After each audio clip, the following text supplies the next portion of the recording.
ಸ್ನೇಹಿತರೆ, ಬೇರೆ ಸಾಲಕ್ಕಿಂತ ಚಿನ್ನದ ಮೇಲೆ ಸಾಲ ಯಾಕೆ ಉತ್ತಮ? ಚಿನ್ನದ ಮೇಲೆ ಸಾಲ ತಗೊಳ್ಳೋದು ಸೇಫಾ ಅನ್ಸೇಫಾ? ಚಿನ್ನದ ಮೇಲೆ ಸಾಲ ತಗೊಂಡ್ರೆ ಏನೇನ್ ಲಾಭ ಆಗುತ್ತೆ ಗೊತ್ತಾ?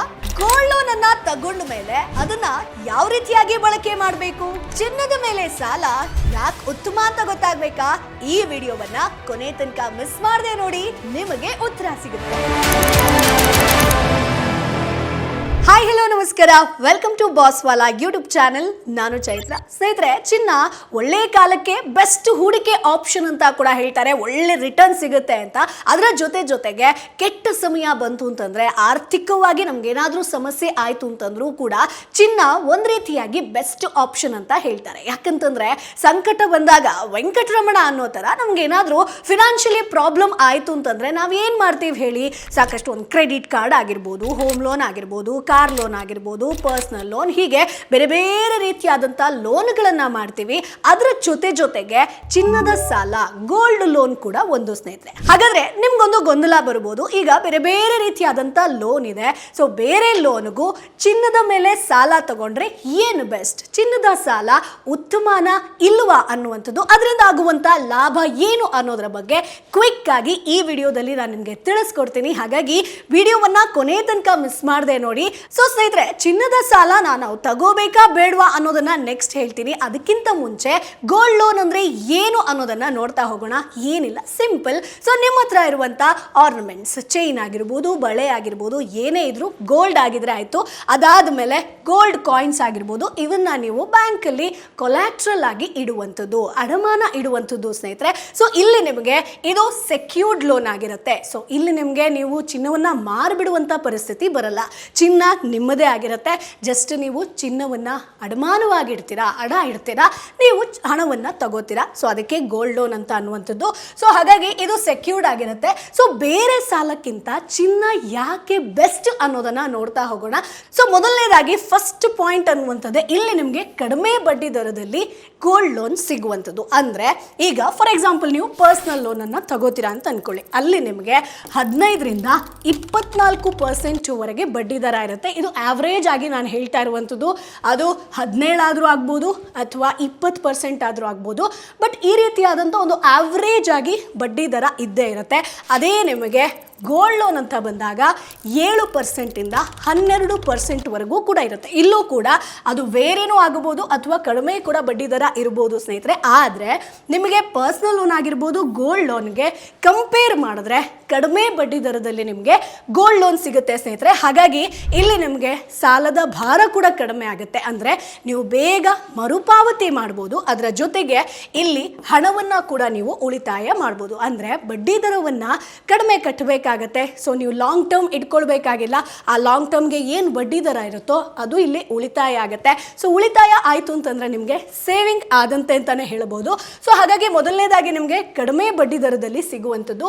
ಇನ್ನು ಎರಡನೇದಾಗಿ ಕ್ವಿಕ್ ಫಂಡ್, ಅಂದರೆ ತ್ವರಿತ ಮಂಜೂರಾತಿ ಪ್ರಕ್ರಿಯೆ ನಡೆಯುತ್ತೆ. ಸೊ ಈಗ ನೀವು ಪರ್ಸನಲ್ ಲೋನನ್ನು ತಗೋತೀರಾ ಅಂತ ಅಂದ್ಕೊಳ್ಳಿ, ಅಥವಾ ಕಾರ್ ಲೋನ್ ಆಗಿರ್ಬೋದು, ಹೋಮ್ ಲೋನ್ ಆಗಿರ್ಬೋದು, ವಾಟ್ ಎವರ್ ಯಾವುದೇ ಲೋನ್ ತಗೋತೀರಾ ಅಂತಂದ್ರು ಡಾಕ್ಯುಮೆಂಟ್ಸ್ ಎಷ್ಟು ತಗೋಬೋದು ಹೇಳಿ? ಅದಕ್ಕೋಸ್ಕರ ಎಷ್ಟು ಓಡಾಡಿಸ್ತಾರೆ. ಅಷ್ಟೇ ಅಲ್ಲ, ನಿಮ್ಮ ಡಾಕ್ಯುಮೆಂಟ್ಸ್ ಸ್ವಲ್ಪ ಚೇಂಜ್ ಇದ್ರೂ ಕೂಡ ನಿಮಗೆ ಲೋನ್ ಸಿಗುವಂಥ ಸಾಧ್ಯತೆ ತೀರಾ ಕಡಿಮೆ ಆಗಿರುತ್ತೆ. ಸೊ ಪರ್ಸನಲ್ ಲೋನನ್ನು ಹೇಗೆ ತಗೋತೀರಾ ಅನ್ನೋದು ಬಹುಶಃ ನಿಮ್ಗೆಲ್ರಿಗೂ ಕೂಡ ಗೊತ್ತಿರುತ್ತೆ. ಅದೇ ನಿಮಗೆ ಇಲ್ಲಿ ಗೋಲ್ಡ್ ಲೋನ್ ಅಂತ ಬಂದಾಗ ಈಸಿ ಆಗಿರುತ್ತೆ, ಕ್ವಿಕ್ ಆಗಿರುತ್ತೆ. ವಿದಿನ್ ನಿಮ್ಗೊಂದು 1ರಿಂದ 2 ಗಂಟೆಯಲ್ಲಿ ನಿಮಗೆ ಚಿನ್ನವನ್ನ ನೀವು ಅಡವಿಟ್ರೆ ಸಾಕು, ನಿಮಗೆ ಬೇಕಾದಂಥ ಲೋನ್ ಸಿಗುವಂಥದ್ದು. ಸೊ ಕಡಿಮೆ ಬಡ್ಡಿ ದರ ಅಂತ ಬಂದಾಗ ಚಿನ್ನ ಒಂದು ಬೆಸ್ಟ್ ಅಂತಾನೆ ಹೇಳ್ಬೋದು, ಗೋಲ್ಡ್ ಲೋನ್. ಅದೇ ರೀತಿಯಾಗಿ ಬೇಗ ನಮಗೆ ಯಾವುದು ಸಾಲ ಸಿಗುತ್ತೆ ಅಂತ ನೋಡಿದಾಗಲೂ ಕೂಡ ಪರ್ಸನಲ್ ಲೋನ, ಗೋಲ್ಡ್ ಲೋನ್ ಅಂತ ಬಂದಾಗ ಗೋಲ್ಡ್ ಲೋನಲ್ಲಿ ನಿಮಗೆ ಬೇಗ ಒಂದು ಲೋನ್ ಸಿಗುತ್ತೆ. ಇನ್ನು ಸ್ನೇಹಿತರೆ, ಮೂರನೇದಾಗಿ ನಾವು ನೋಡೋದಾದ್ರೆ ಕ್ರೆಡಿಟ್ ಸ್ಕೋರ್. ಯಾವುದೇ ಒಂದು ಬ್ಯಾಂಕಿಗೆ ಹೋಗಿ ನೀವು ಪರ್ಸನಲ್ ಲೋನನ್ನು ತಗೋತೀರಾ ಅಥವಾ ಯಾವುದೇ ಲೋನನ್ನು ತಗೋತೀರಾ ಅಂತಂದ್ರು ಮೊದಲನೇದಾಗಿ ಏನು ಚೆಕ್ ಮಾಡ್ತಾರೆ ಹೇಳಿ? ನಿಮ್ಮ ಒಂದು ಕ್ರೆಡಿಟ್ ಸ್ಕೋರನ್ನು ಚೆಕ್ ಮಾಡ್ತಾರೆ. ಆದರೆ ಗೋಲ್ಡ್ ಲೋನ್ ಅಂತ ಬಂದಾಗ ಇಲ್ಲಿ ನಿಮಗೆ ಕ್ರೆಡಿಟ್ ಸ್ಕೋರ್ನ ಅವಶ್ಯಕತೆ ಇರೋದಿಲ್ಲ. ಕ್ರೆಡಿಟ್ ಸ್ಕೋರ್ ಇಲ್ಲದೆ ಕೂಡ ನೀವಿಲ್ಲಿ ಗೋಲ್ಡ್ ಲೋನನ್ನು ಪಡಿಬೋದು ಸ್ನೇಹಿತರೆ. ಸೊ ಪರ್ಸನಲ್ ಅಥವಾ ಹೋಮ್ ಲೋನ್ ಅಂತ ಬಂದಾಗ ಕ್ರೆಡಿಟ್ ಸ್ಕೋರ್ ತುಂಬ ಇಂಪಾರ್ಟೆಂಟ್ ಆಗುತ್ತೆ. ಸೊ ಇಲ್ಲಿ ಏನಪ್ಪ ಅಂತಂದರೆ ಕ್ರೆಡಿಟ್ ಸ್ಕೋರ್ ಕಮ್ಮಿ ಇತ್ತು ಅಂತಂದರೆ ನಿಮಗೆ ಸಾಲ ಸಿಗೋದಿಲ್ಲ. ಸೊ ಸಾಲ ಸಿಕ್ಕಿಲ್ಲ ಅಂತಂದರೆ ಏನಾಗುತ್ತೆ ಹೇಳಿ, ಫಿನಾನ್ಷಿಯಲಿ ನೀವು ತುಂಬ ಪ್ರಾಬ್ಲಮನ್ನು ಫೇಸ್ ಮಾಡ್ತೀರಾ. ಯಾಕಂತಂದರೆ ಲೋನನ್ನು ನಾವು ಯಾಕೆ ತಗೋತೀವಿ ಹೇಳಿ, ನಮಗೆ ಹಣಕಾಸಿನ ತೊಂದರೆ ಆದಾಗ ಲೋನನ್ನು ತಗೋತೀವಿ. ಸೊ ಹಾಗಾಗಿ ಇಲ್ಲಿ ನೀವು ಪರ್ಸ್ನಲ್ ಲೋನ್ಗೆ ಅಪ್ಲೈ ಮಾಡಬೇಕು ಅಂತಂದರೆ ಸಿಬಿಲ್ ಸ್ಕೋರ್, ಕ್ರೆಡಿಟ್ ಸ್ಕೋರ್ ತುಂಬ ಇಂಪಾರ್ಟೆಂಟ್ ಆಗುತ್ತೆ. ಕಡಿಮೆ ಇದ್ದರೆ ಸಿಗೋದಿಲ್ಲ, ಜಾಸ್ತಿ ಇತ್ತು ಅಂತಂದರೆ ಪರ್ಸ್ನಲ್ ಲೋನ್ ಸಿಗಬಹುದು. ಆದರೂ ಕೂಡ ಈಸಿ ವೇ ಅಂತ ಬಂದಾಗ ನಿಮಗೆ ಇಲ್ಲಿ ಗೋಲ್ಡ್ ಲೋನ್ ಬೆಸ್ಟ್ ಅಂತ ಹೇಳ್ಬೋದು. ಇನ್ನು 4ನೇ ಪಾಯಿಂಟ್ ವಿಚಾರಕ್ಕೆ ಬರೋದಾದರೆ ಆರ್ಥಿಕ ಪರಿಸ್ಥಿತಿಗೆ ಅನುಗುಣವಾಗಿ ನೀವು ಅವಧಿನ ಡಿಸೈಡ್ ಮಾಡ್ಬೋದು. ಅಂದರೆ ನಾನು ಹೇಳ್ತಾ ಇರುವಂಥದ್ದು ಟೆನ್ಯೂರ್ ಪೀರಿಯಡ್ ಬಗ್ಗೆ. ಈಗ ಪರ್ಸ್ನಲ್ ಲೋನ್ ಆಗಿರ್ಬೋದು ಅಥವಾ ಹೋಮ್ ಲೋನ್ ಯಾವುದನ್ನು ತಗೋತೀರಾ ಅಂತಂದ್ರೂ ಕೂಡ ನೀವು ಎಷ್ಟು ವರ್ಷಕ್ಕೆ ಅನ್ನುವಂಥದ್ದನ್ನು ನಿಗದಿ ಮಾಡಬೇಕು. ಅಷ್ಟು ವರ್ಷಕ್ಕೆ ಬಡ್ಡಿ ದರ ಕ್ಯಾಲ್ಕುಲೇಟ್ ಆಗುತ್ತೆ. ಸೊ ಇಲ್ಲಿ ನಿಮಗೆ ಏನಾಗುತ್ತೆ ಅಂತಂದರೆ ಗೋಲ್ಡ್ ಲೋನಲ್ಲಿ ಆ ಒಂದು ಫ್ಲೆಕ್ಸಿಬಿಲಿಟಿ ಇರುತ್ತೆ. ನೀವು ಕಡಿಮೆ ಅವಧಿಯಲ್ಲಿ ಗೋಲ್ಡ್ ಲೋನನ್ನು ತೀರಿಸ್ಬೋದು, ನಿಮ್ಮ ಒಂದು ಜ್ಯುವೆಲ್ಲರಿನ ವಾಪಸ್ ತಗೋಬೋದು. ಇಲ್ಲ ನನಗೆ ಕಷ್ಟ ಆಗುತ್ತೆ ಅಂತಂದರೆ ನಿಮಗೆ ಅವಧಿಯ ವಿಸ್ತರಣೆ ಕೂಡ ಇಲ್ಲಿ ಸಾಧ್ಯ ಆಗುತ್ತೆ. ಸೊ ಹಾಗಾಗಿ ಟೆನ್ಯೂರ್ ಪೀರಿಯಡ್ ಅಂತ ಬಂದಾಗ, ಬೇರೆ ಲೋನ್ ಅಂತ ಬಂದಾಗ ಅವಧಿಯನ್ನು ವಿಸ್ತರಣೆ ಮಾಡ್ಕೊಳ್ಳೋದು ತುಂಬ ಕಷ್ಟ. ಸೊ ಹಾಗಾಗಿ ಇಲ್ಲಿ ನಿಮಗೆ ಆರ್ಥಿಕ ಪರಿಸ್ಥಿತಿ ನಿಮ್ಗೆ ಏನು ಸಮಸ್ಯೆ ಇರುತ್ತೋ ಅದಕ್ಕೆ ಅನುಗುಣವಾಗಿ ನಿಮ್ಮ ಒಂದು ಟೆನ್ಯೂರ್ ಪೀರಿಯಡ್ ಏನಿರುತ್ತೋ ಅವಧಿನ ನೀವು ಎಕ್ಸ್ಟೆಂಡು ಮಾಡ್ಕೊಳ್ಬೋದು, ಕಡಿಮೆನೂ ಮಾಡ್ಕೊಳ್ಬೋದು. ಇದು ಕೂಡ ಒಂದು ಗೋಲ್ಡ್ ಲೋನ್ ತಗೊಳ್ಳೋರಿಗೆ ಮೇಜರ್ ಪ್ಲಸ್ ಪಾಯಿಂಟ್ ಅಂತಾನೆ ಹೇಳ್ಬೋದು. ಇನ್ನು 5ನೇದಾಗಿ ನಿಮ್ಮ ಒಂದು ಚಿನ್ನ ಸೇಫ್ ಆಗಿರುತ್ತೆ.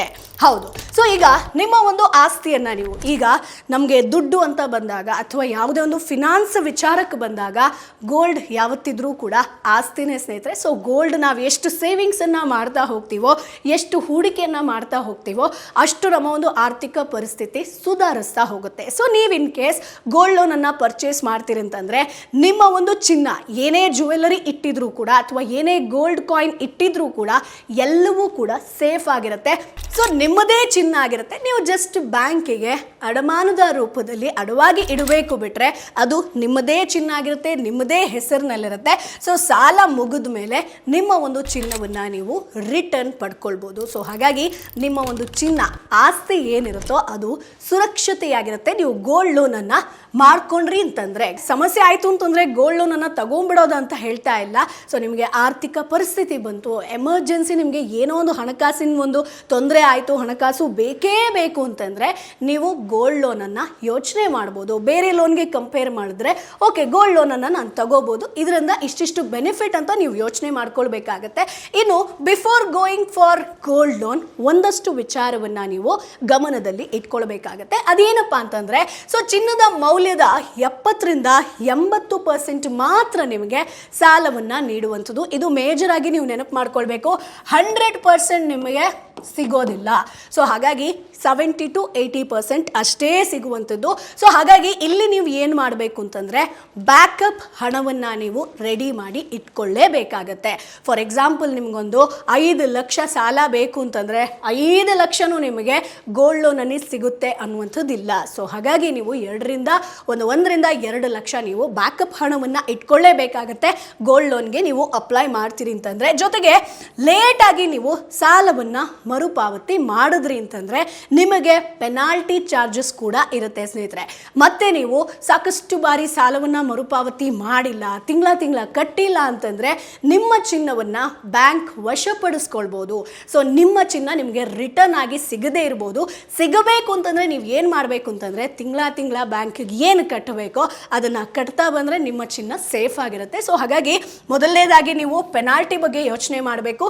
ಜೊತೆಗೆ ಬ್ಯಾಕಪ್ ಅಮೌಂಟ್ ನಿಮ್ಮ ಹತ್ರ ಇರಲೇಬೇಕು. ಯಾಕಂತಂದರೆ ಬ್ಯಾಂಕ್ ನಿಮಗೆ ಕೊಡುವಂಥದ್ದು ಚಿನ್ನದ ಮೇಲೆ 70 to 80% ಮಾತ್ರ ಹಣ. ಅದರ ಜೊತೆಗೆ ಸೊ ನೀವು ತಿಂಗಳ ಹಣವನ್ನು ಕಟ್ಟಿಲ್ಲ ಅಂತಂದರೆ ನಿಮ್ಮ ಚಿನ್ನ ಬ್ಯಾಂಕ್ ವಶಪಡಿಸ್ಕೊಳ್ಳುತ್ತೆ. ಈ 3 ಪಾಯಿಂಟನ್ನು ನೀವು ಗಮನದಲ್ಲಿ ಇಟ್ಕೊಳ್ಳೇಬೇಕಾಗತ್ತೆ. ಇನ್ನು ಸ್ನೇಹಿತರೆ, ಚಿನ್ನದ ಸಾಲ ಹೇಗೆ ಬಳಕೆ ಮಾಡಬೇಕು? ಸರಿ, ಈಗ ನಾನು ಚಿನ್ನದ ಮೇಲೆ ಸಾಲವನ್ನು ತಗೋತೀನಿ, ಬೆನಿಫಿಟ್ ಏನೇನಿದೆ ಅಂತ ಗೊತ್ತಾಯಿತು, ಕಡಿಮೆ ಬಡ್ಡಿ ದರ ಆಗಿರ್ಬೋದು, ಸಿಬಿಲ್ ಸ್ಕೋರ್ ಆಗಿರ್ಬೋದು, ಎಲ್ಲವೂ ಗೊತ್ತಾಯಿತು. ಸೊ ಚಿನ್ನದ ಮೇಲೆ ನಾನು ಸಾಲ ತಗೊಂಡ ಮೇಲೆ ಹೇಗೆ ಬಳಕೆ ಮಾಡಬೇಕು ಅದು ಕೂಡ ತುಂಬ ಇಂಪಾರ್ಟೆಂಟ್ ಆಗುತ್ತೆ. ಇಲ್ಲಿ ನಿಮಗೆ ಹೆಲ್ತ್ ಎಮರ್ಜೆನ್ಸಿ ಏನಾದರೂ ಇತ್ತು, ಮನೆಯವರಾಗಿರ್ಬೋದು, ನೀವಾಗಿರ್ಬೋದು, ಯಾರಾದರೂ ಹಾಸ್ಪಿಟಲಿಗೆ ಅಡ್ಮಿಟ್ ಆದ್ರಿ ಅಂತಂದರೆ ನೀವು ಒಂದಷ್ಟು ಲಾರ್ಜ್ ಅಮೌಂಟ್ ಬೇಕು ಅಂತಂದರೆ ಚಿನ್ನದ ಸಾಲವನ್ನು ನೀವು ತಗೋಬೋದು. ಜೊತೆಗೆ ನಿಮ್ಮ ಒಂದು ಮಕ್ಕಳ ಭವಿಷ್ಯಕ್ಕೆ ಎಜುಕೇಷನ್ ಪರ್ಪಸ್ಗೂ ಕೂಡ ಚಿನ್ನದ ಮೇಲೆ ಸಾಲವನ್ನು ತಗೋಬೋದು. ಜೊತೆಗೆ ನೀವೇ ಬಿಸ್ನೆಸ್ಸನ್ನು ಶುರು ಮಾಡಬೇಕು ಅಂತ ಇದ್ದರೆ, ಸ್ಟಾರ್ಟಪ್ ಇತ್ತು ಅಂತಂದರೆ ನೀವು ಚಿನ್ನದ ಸಾಲವನ್ನು ತಗೋಬೋದು. ಯಾಕಂತಂದರೆ ಬಂದಂಥ ಲಾಭವನ್ನು ಬೇಗ ನೀವಿಲ್ಲಿ ಮರುಪಾವತಿ ಮಾಡ್ಬೋದು. ಅದರ ಜೊತೆಗೆ ಬೇಗ ಯಾವುದನ್ನು ನೀವು ಮರುಪಾವತಿ ಮಾಡಬೇಕು ಅದರ ರಿಲೇಟೆಡ್ ಆಗಿ ನೀವು ಗೋಲ್ಡ್ ಲೋನನ್ನು ತಗೊಳ್ಳೋದು ಒಳ್ಳೆಯದು. ಅಂದರೆ ನಾನು ಹೇಳೋದು, ಎಮರ್ಜೆನ್ಸಿ ಇತ್ತು ಅಂತಂದರೆ ಮಾತ್ರ ನೀವು ಗೋಲ್ಡ್ ಲೋನನ್ನು ಆಪ್ಟ್ ಮಾಡಿ ಸ್ನೇಹಿತರೆ. ಅದರಲ್ಲೂ ಕೂಡ ಬೆಸ್ಟ್ ಏನಪ್ಪ ಅಂತಂದರೆ ಬಿಸ್ನೆಸ್ಗೆ ನೀವು ಗೋಲ್ಡ್ ಲೋನನ್ನು ಆಯ್ಕೆ ಮಾಡ್ಕೊಳ್ಬೋದು. ಯಾಕಂತಂದರೆ ಬಿಸ್ನೆಸ್ ಚೆನ್ನಾಗಿ ಬೆಳೀತು ಅಂತಂದರೆ ನೀವು ಬೇಗ ಸಾಲವನ್ನು ತೀರಿಸ್ಬೋದು.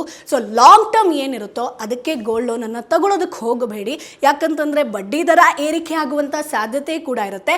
ಜೊತೆಗೆ ಬೇಕಾಬಿಟ್ಟಿಯಾಗಿ ಗೋಲ್ಡ್ ಲೋನ್ ಇದೆ ಅಂತ ಹೇಳ್ಕೊಂಡು ತಗೊಳ್ಳೋದಲ್ಲ. ಸೊ ಗೋಲ್ಡ್ ಲೋನ್ ಯಾಕೆ ಬೇಕು, ಯಾವಾಗ ಬೇಕು ಅನ್ನೋದನ್ನು ಡಿಸೈಡ್ ಮಾಡಿಕೊಂಡು ಗೋಲ್ಡ್ ಲೋನನ್ನು ತಗೋಬೋದು. ಸೊ ಇವತ್ತಿನ ವಿಡಿಯೋದಲ್ಲಿ ಗೋಲ್ಡ್ ಲೋನ್ ಯಾಕೆ ಬೆಸ್ಟು, ಅದರಿಂದ ಆಗುವಂಥ ಲಾಭ ಏನು, ಗೋಲ್ಡ್ ಲೋನನ್ನು ಯಾತಕ್ಕಾಗಿ ತಗೋಬೇಕು ಅನ್ನೋದನ್ನು ಈ ವಿಡಿಯೋದಲ್ಲಿ ತಿಳಿಸ್ಕೊಟ್ಟಿದ್ದೀನಿ. ಕ್ಲಿಯರ್ ಕಟ್ ಆಗಿ ಗೋಲ್ಡ್ ಲೋನಿಂದ ಆಗುವಂಥ ಬೆನಿಫಿಟ್ ಏನು ಅನ್ನೋದ್ರ ಬಗ್ಗೆ ಬಹುಶಃ ನಿಮಗೆ ಮಾಹಿತಿ ಸಿಕ್ಕಿರ್ಬೋದು. ಸೊ ಈ ಒಂದು ವಿಡಿಯೋ ಇಷ್ಟ ಆಯಿತು ಅಂತಂದರೆ ಕಮೆಂಟ್ ಬಾಕ್ಸಲ್ಲಿ ತಪ್ಪದೇ ತಿಳಿಸಿ. ಸೊ ನೀವು ಗೋಲ್ಡನ್ನು ಯಾವ ರೀತಿಯಾಗಿ ಹೂಡಿಕೆ ಮಾಡ್ತೀರಾ ಅದರ ಬಗ್ಗೆ ಕೂಡ ಕಮೆಂಟ್ ಬಾಕ್ಸಲ್ಲಿ ನಿಮ್ಮ ಒಂದು ಅಭಿಪ್ರಾಯವನ್ನು ತಿಳಿಸ್ಬೋದು.